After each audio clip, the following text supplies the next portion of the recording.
Hi, HRN listeners. We're celebrating our 15th anniversary, and we have a really fun campaign and an ask for you. This 15th anniversary tour is aiming to bring you closer to unique food and music experiences in some of the most exciting cities in America.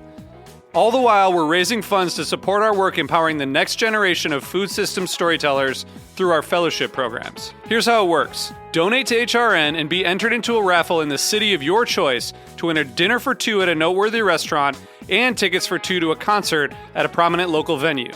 We have incredible partners in New York, Los Angeles, Philadelphia, Nashville, Las Vegas, Charleston, Asheville, and Ardmore, Pennsylvania, who have donated a meal for two and two tickets to a concert of the winner's choice. And all donations help fund our fellowship programs, where we're helping to build essential workforce readiness skills and food system storytelling skills. Check out heritageradionetwork.org/15 to donate and enter to win today. That's heritageradionetwork.org/15. Thank you. My name is Brandon Hoy, co-owner of Roberta's, a super duper awesome place. Roberta's is a very, very, very, very proud sponsor of the Heritage Radio Network. We're also super awesome. Thank you, Heritage. You're listening to Heritage Radio Network, broadcasting live from Bushwick, Brooklyn. If you like this program, visit heritageradionetwork.org for thousands more. Hello, Mr. and Mrs. America, from border to border, coast to coast, and all the ships at sea. Streaming live from the County of Kings, Brooklyn, New York City, on the Heritage Radio Network. Are you ready for the fastest half hour on the internet today? It's the Mike and Judy Show, spanning the globe for high-minded hijinks and lowbrow kinks to bring you the best in sex, drugs, rock and roll, and nuclear fission. They're too bad for radio and too good-looking for television. And now, here they are, the Nichols and May of the Now generation, your hosts, Mike Edison and Judy McGuire. Happy New Year! Happy New Year, Judy. It's always refreshing when our guests get that reference, because so many times it's just a blank Kids stare. these days don't know Nickel and May. Nichols and May? What the hell is that? Once upon a time, Don. Well, so good to see you, Judy. Happy 2013. We've been off for a few weeks because of the whole holidays. The whole birth of our Lord Jesus Christ. You mean, sinner? Well, today Even? it's still Christmas. Today is the 12th day of Christmas. And I still have my tree up. It's the Epiphany. King's Day. You know, I don't even really know what the Epiphany is, because I really didn't pay much attention in Catholic I'm the school. Jew here, and I know what it is. I probably know more Jewish stuff than you do. Oh, yeah, well, I can go toe to, Toe to crucifix? Toe to bloody crucifix? Yeah. You gave me that wonderful Lucha Libre doll for Christmas, and I put it on my kitchen counter, and in the middle of the night, I heard this racket in my kitchen, and it's like it somehow leapt off the counter and onto the floor, and I figured, okay, maybe the cat got it. So I put it back up on the counter, and the same thing, I hear this rustling. I think it also drank the bottle of Fernet Branca that you gave me. Because you certainly would never do that. I'd never. Being a teetotaler who saves it for gas. I finally had to put the doll in the cabinet because I was worried about it. And I kept still hearing it. It was like the trilogy of terror, Karen Black. I'm afraid that thing's going to attack me. That was the most terrifying movie. I forgot to tell you it was a possessed Lucha Libre doll. But. Demonically possessed Lucha Libre doll. Thank you for that, Judy. And thank you for the Motorhead ornaments, which made my tree all that much more lovely. Right on. So I'm so thrilled today. We have my old friend Don Ralph, who we've known each other for 30 years-ish. And it's amazing that I've known anybody that long and can still tell the tale. And we're still talking. Feeling very old today, Judy. Okay, but not me. You're young. I'm young. Anyway, Don's here with his fantastic band Life in a Blender, which has been running more or less continuously for 30 years, almost 25 years. Yeah, probably right after, mid-80s. So probably 30 years. I remember you doing it with a Casio tone in the dormitory. I should have stuck with that. Anyway, why don't we just get right into the music? You guys want to do No, it? you guys, the band's good too. They're almost better than Casio. Almost. Well, you guys want to start off with a song? Let's get right into it. What are we going to hear? Well, why don't we do this song? We just got it together called Tongue Cut Sparrow. It's not on any album. We just need to rehearse it, so why don't we do it? Okay, here's the link. It's based on this burlesque woman that I met in Seattle, and her cousin was in the burlesque in San Francisco at this club called the Forbidden City, and it was for Asian burlesque dancers, and she told me the whole story, and we worked on a project together. So why don't we sing that? The Asian burlesque song. The Asian burlesque song from the San Francisco strip club.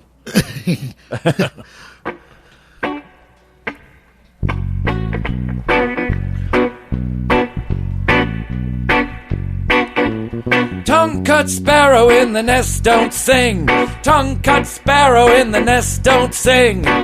Too young, too pretty, too young, too pretty to sing much of anything.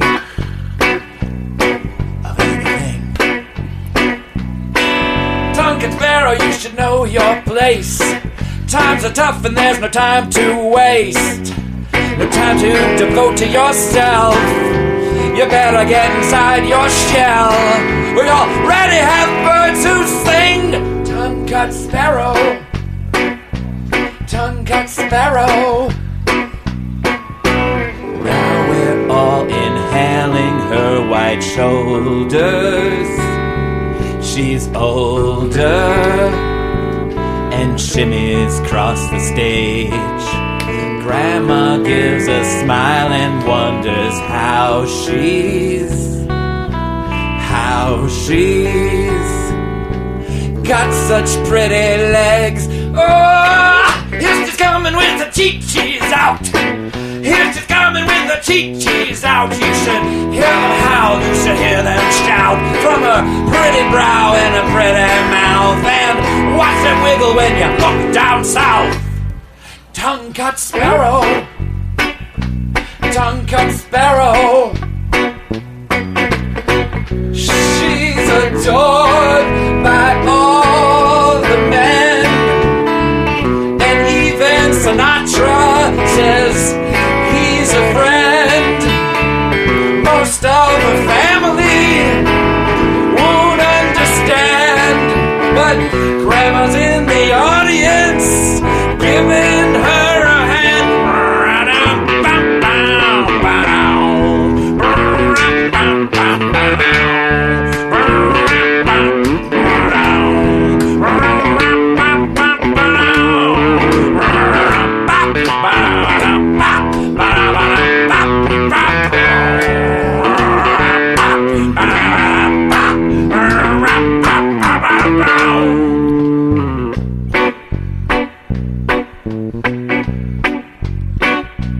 Tongue-cut sparrow, now you're singing. Tongue-cut sparrow, you're a human being, and what you're doing's not obscene.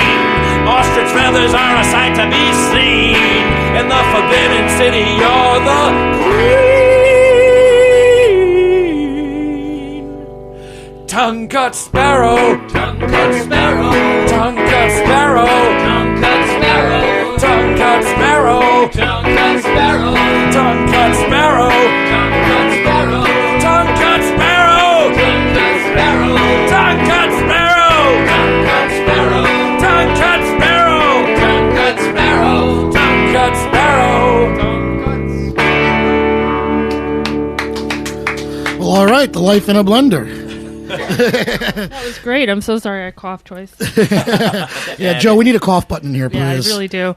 Here at the Extra Heritage, rhythm. Heritage Radio. Coughing. So you guys have like 7 records out or something, right? So Yeah, probably 7 albums, I 7 think. albums. This is the CDs. last one, Home Wrecker's Spoon. You can hear them all online for free.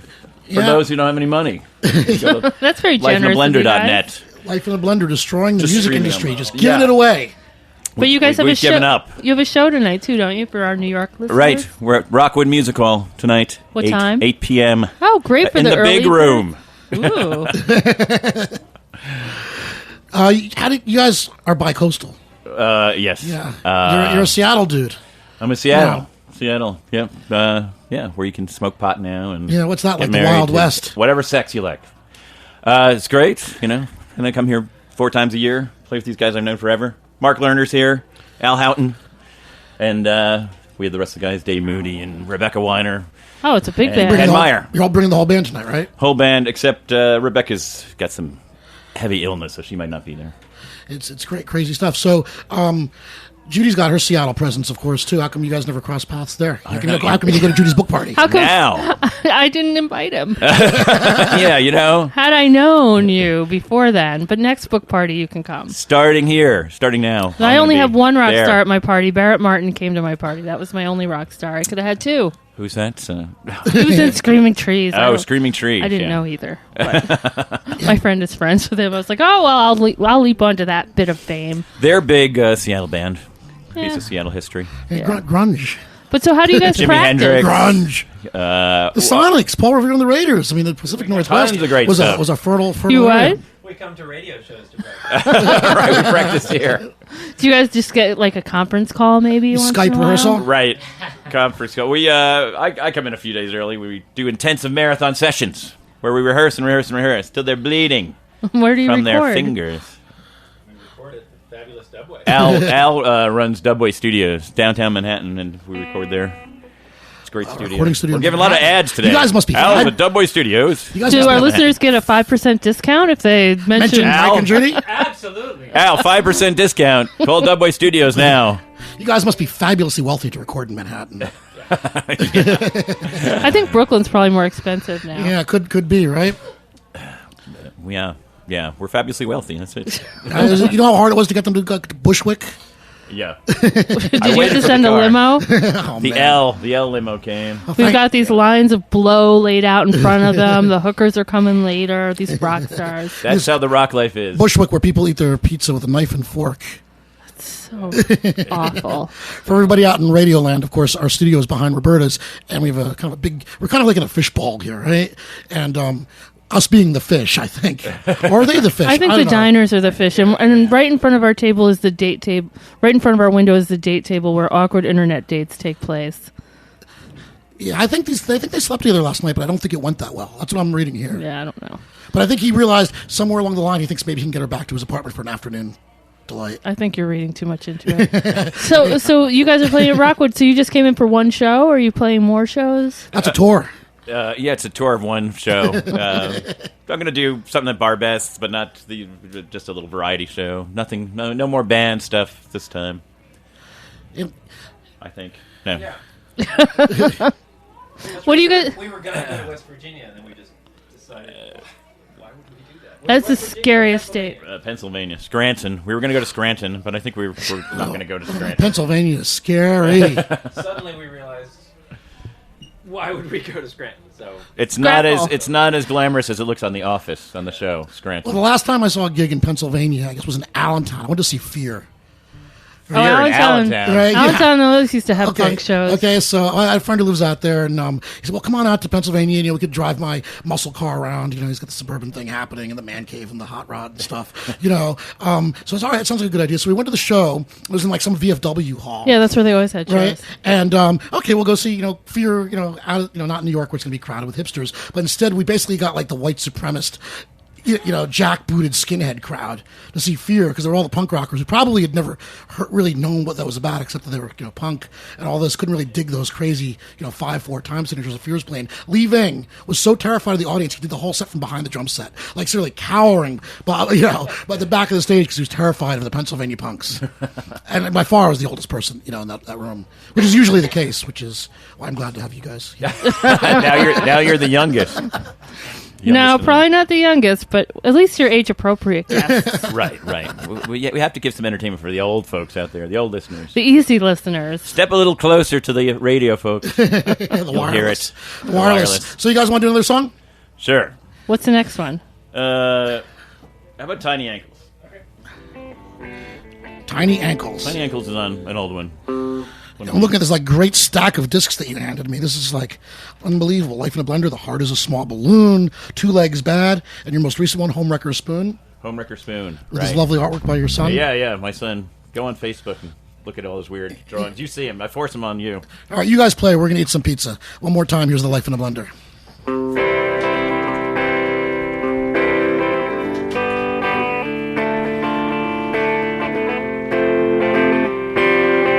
my weight rides on tiny ankles.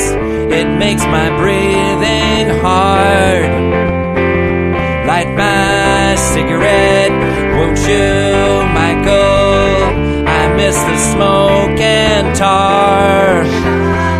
Remember one time you did not see me as a white polluted beach.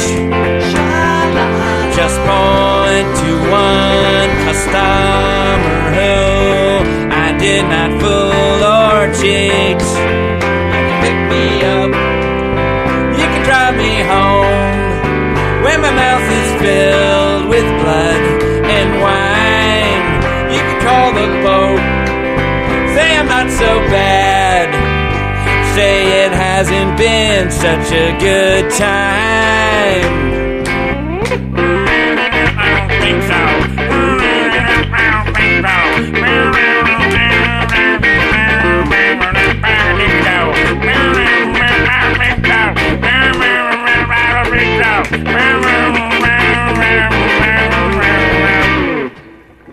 Some things are so hard to remember. I can't. Letters I wished were returned to the sender. I love you. Some things are best lost forever. From a man.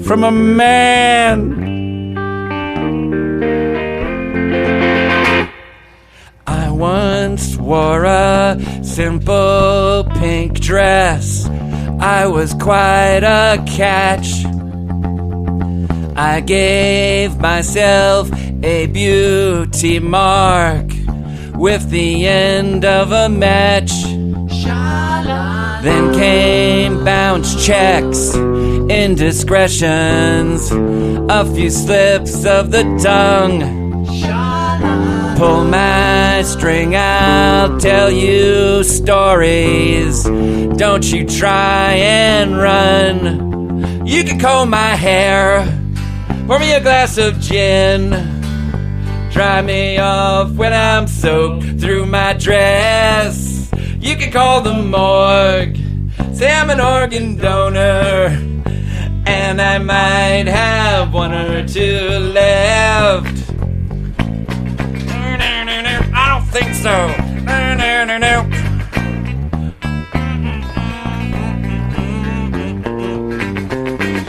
Tell me I'm pretty.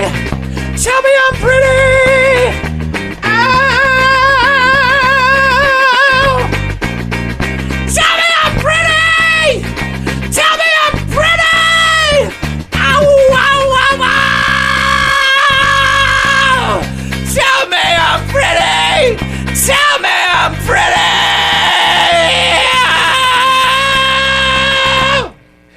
Oh my God! All hell is You breaking are loose. so pretty. Thank you. All right, a song about cross-dressing and And technical difficulties. Here comes the vegan pizza. All is safe. All right. what the hell is going on? It's mayhem here. We have In rock Seattle, stars. It's we mayhem. cross-dress and accept it. And it's We okay. smoke pot, we marry everyone we like, and we cross-dress in Seattle. Yet Seattleites are kind of uptight. They're uptight. I said you can smoke pot, go to a gay wedding, but don't jaywalk. in Oh, they're so uptight about I jaywalking. was there, it was like a 2 a.m. up on Capitol Hill. Nobody's in sight. I jaywalk. Police cars come. What do you think you're doing? I was like, there's Stop, nobody Juan. around for 3 miles. Well, jaywalk. And it's not even just the cops. Your friends will say, like, what are you doing? They're brainwashed. They're brainwashed. Well, here in New York City, I always say how you tell the tourists is the people that actually pay attention to the walk, don't walk signs. Of course, we don't have those anymore either. Those people are from Seattle. I almost got busted for jaywalking in Austin, Texas, right down there on. They have that too. It was like crazy. I'm like sauntering down the street with our old friend Mike Mariconda from the Ronchans, who was living there. And we're just crossing the street. There are a million frat boys drunken everywhere, people vomiting everywhere down, downtown Austin. That's okay. And we're just sort of crossing the street, and all of a sudden I feel his hand on the back of my neck, literally by the scruff of my neck. This like uniformed cop, he's like half my age, of course, right? Grabs me, Of goes, course. "Where do you think you're going?" I'm like, "What the fuck are you talking about?" He goes, he demands to see my ID because like I'm crossing against the light. I give him my driver's license. He says, "Well, Michael, which is a real pet fucking peeve with me because I hate it. Well, I hate it when cops call me by my first name. It's Mr. Edison. Okay, Listen, Junior. customs officials. Yeah, the kid's like 24-year-old overweight cop. It's Mr. Edison until I tell you otherwise. Michael, what do you think you're doing? Like, what the fuck are you talking about, right? He looks at my license. You're from New York. Well, you wouldn't cross the street in New York like that, would you? And then he threatened to lock me up for the night. Literally, he said, you do that again, you'll be sleeping downtown with me. And then you clobbered him. Give him an upper right downtown, hook. in the Hooskow, the Austin Pokey. Or maybe you just live downtown. Yeah, maybe You're going to be coming to my Believe me, there wasn't a gay molecule in this dude's body. But you didn't do time. You didn't do any hard time. No hard time for jaywalking. But Should I pass this over? The truth is, chronic pot smokers are like the most uptight people. Well, yeah, I mean, see, when I started doing the column in Seattle, people are like, "Oh, you can't understand dating in Seattle. It's so different." And I was like, "Yeah, dating sucks everywhere. It's fine, but it is a different kind of suckage in Seattle because, like, I tell these guys who move there, these straight guys, like, all you have to do is say hello, you're pretty, want to go out to dinner, because Seattle guys will never commit to like a date. They'll just be like, yeah, maybe we can hang out sometime. They're all like 14-year-old boys. They're not confident. They're wishy-washy. And so like any guy with like half a nut will get laid like crazy there. Half a nut. Not that has anything to do with anything, but the thought balloon above Mike's head is like, a plane ticket to Seattle. Yeah. Oh yeah. Me and my half a nut. Yeah. All you need is half a nut. But you moved there married, so Right. I didn't need half a nut. But I mean, it is a little uptight there. That's true. It's in a weird beautiful. way. Beautiful, a little chilly on the personality front in some respects that you're saying. Yeah, the Seattle freeze, they call it. There's been articles written about it. Worm your way in. And I really, this sounds so bad. Some of my best friends are in Seattle. They are. Those are the good ones. Yeah, they're not native. There's great people there. Yeah, it's beautiful. No, Seattle's one of those places. I mean, I really had a great time, and I was there. I've only been there once, but it's obviously one of these towns that's very much in love with itself. Kind of like New York. Well, New York isn't so much anymore. The way I don't feel like people are so precious about New York City the way they are Yes, we about are. Seattle or Yes, we are. or Austin. Yes, we are. We are. Brooklyn. Yeah, but we just Brooklyn feel is, like right? we deserve to be. Yeah, Well, fuck. Brooklyn is totally. I pay a lot to be entitled. The cost Right, of living in you pay Manhattan. money. You You pay a lot in Seattle, too. Manhattan, Yeah, what you Seattle- call the city. I pay a very high premium not to ever eat bad pizza. That's the holy covenant of New York. Really good pizza, right? Roberta's Pizza Right? here is Mark Lehrer amazing. is quelling. My hat is off, as you may have noticed. Off to this pizza. Hats off to the pizza. You can pack some in your bag to bring home to Phoenicia. That's a happy birthday gift for your wife. Look, I brought you a piece of pizza on the bus. Sorry, I had Take to it play out a from gig. your underwear and everything that's in your bag. There it is. Oh, Did I go too far to say You underwear? You life in guys a are bl- talking about all these other things. You life in a blender is what you won't do for your art. well, That's right. the We bend calzone over might travel backwards. better if she eats meat. That's The delicious. calzones. The calzone is nothing to sneeze at. The Roberta's calzone. Let me tell you. And the something. chicken sounds good. Let's just talk about the food. Well, the chicken sounds good. I mean, it literally sounds good. I was sitting next to the guy, at the bar before he came in, and the guy, put his knife and fork into the chicken, and just like just heard the crackling of the wonderful friedness. It's the best fried chicken like ever at Roberta's. But- Pizza's too good. Well, you know what I say. People always talk about the way food tastes. well, they have the farm on top of the roof here, and so I'm sure they do their own. No, they don't do their chickens. We get them from Patrick. The chickens come from Heritage Foods, our proud sponsor. But I was saying, so people talk about how food looks and how it tastes and how it smells. Not enough people talk about how food sounds. John, you want to give a little... Yeah. This pizza, it's not crunchy. You can't hear soft, great doughy pizza. Well, I like crunchy. I'm big on crunchy. I like the hard pretzels. I like carrots. I used to eat raw spaghetti all the time, just like the sound it made in my head. Ew. Well, I like the sound it makes in my head when I eat it. What's Raw the thing spaghetti. that? I like it. Didn't I crunchy. hear It's good. that you could get worms from that when I was a little kid, or is that some other raw thing? That it was a lie, Hopefully but not spaghetti, right? I don't think it was. Yeah, no spaghetti. You get worms, and Jews They put look like- a lot of Christians in matzah. So how? Why do you do that? I don't get it. So how do you guys write songs if you're all spread out? You write all the songs. I write them. I bring them back to these guys, and they make it sound like music, and it comes in sounding like a kid wrote something. Very much, you would think, living spread out, and I mean, I don't live very close to New York either, that we would do a lot of high-tech stuff, I'll send you this and do. We don't really do any of that. We really only work on this stuff pretty much when we're together,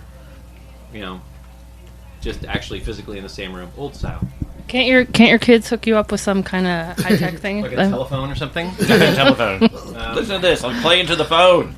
Yeah, or one of those meeting programs. My boyfriend keeps wanting me to tell my main marketing client about this meeting program where you're all on like video conference. I'm like, I don't want her to ever put me on video conference, but I mean, I would imagine it would be kind of good for making music. I suppose. Do people do it? I guess so.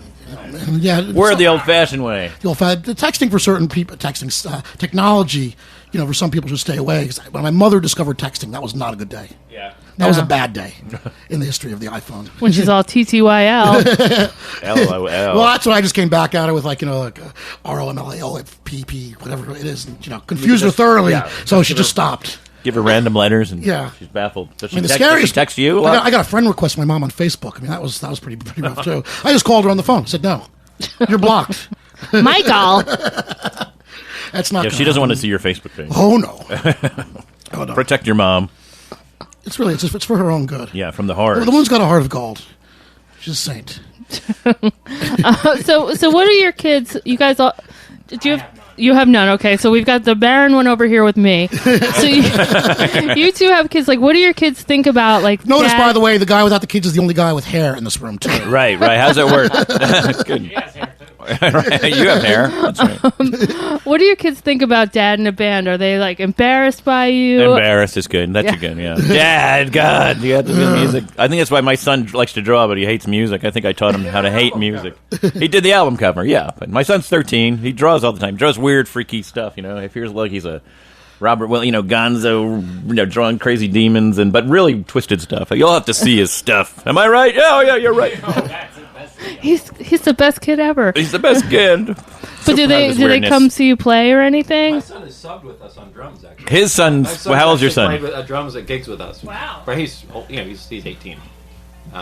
Yeah, he's great. His son. And he likes the band, I think. He says. I don't know. I taught my son to hate music. I don't know. That would suck, right? Hating your parents' band.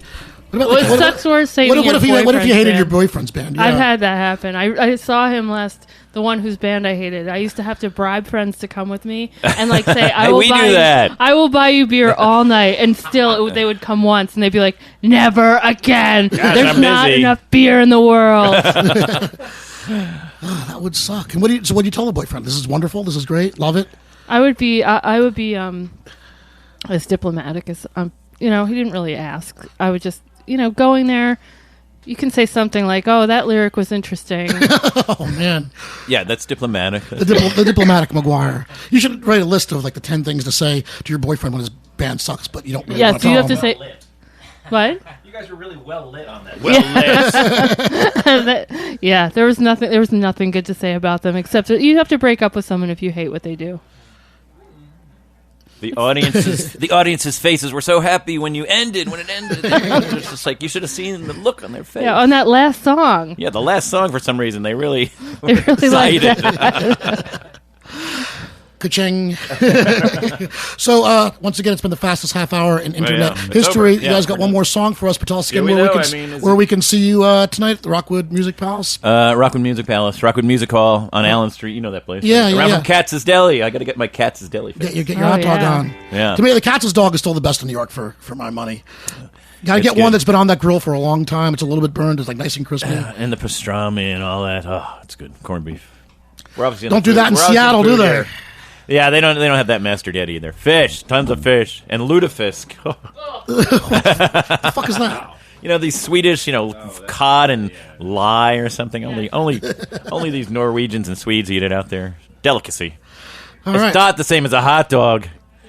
But or Roberta's Pizza. Well, Judy, it's a good start to 2013. We got a lot of exciting things happening this year, right? Yes, we do. As soon as we book them. So I'm already working on the WrestleMania show. Oh, I'm very excited for that one. And Apocalypse 3.0.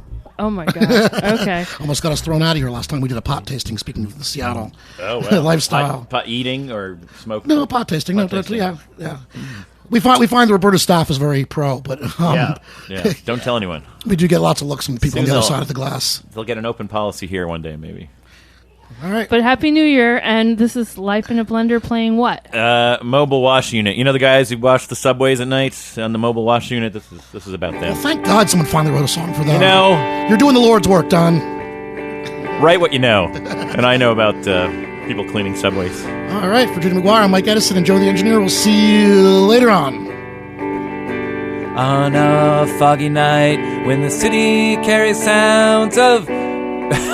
Stop, hold on. You might be over sooner than you think. Here we go. A foggy night when the city carries sounds of wheels and my cleaning hose. You will rise from bed and see me down, sleep interrupted by the bedroom window below. I'll be standing at the top of the stairs. You'll look out with your disapproving frown, but inside my head I'll be singing out loud. I am a member of the mobile wash unit. I am a member of the mobile wash unit. I am a member of the mobile wash unit. I am a member of the mobile wash unit.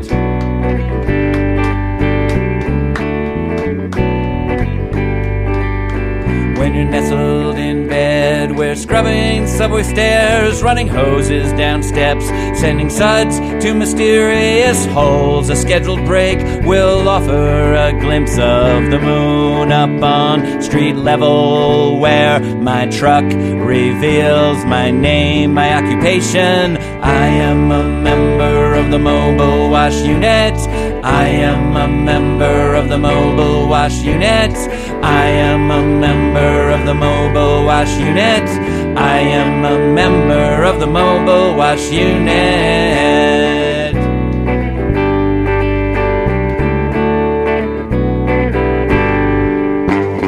Go party on in your in-style cowboy hat. Go smoke some dope at that thing for the new website.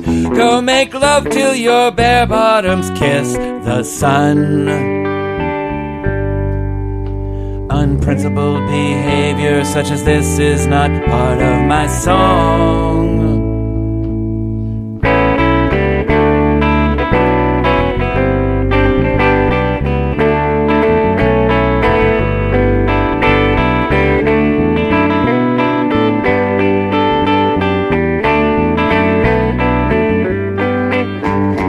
You'll need a bright orange vest for hosing down gum. Nobody asked you where the heck are you from? I work all night so the cleanliness can be admired. Within 24 hours my work is destroyed.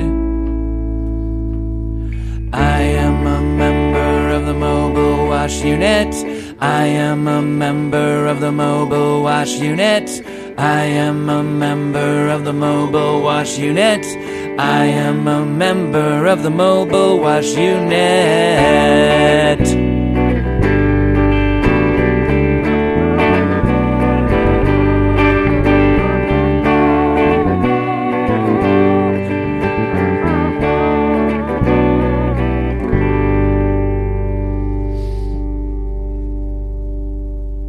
Thanks for listening to this program on heritageradionetwork.org.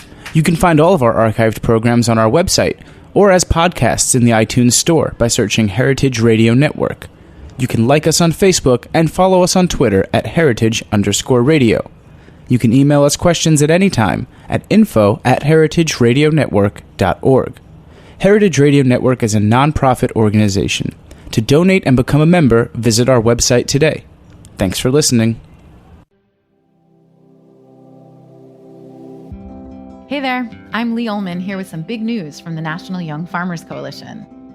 We're partnering with Heritage Radio Network on a special season of The Farm Report. It's all about what's happening with the Farm Bill and how it impacts farmers and eaters. I am growing diversified vegetables on land that's been in our family for 150 years.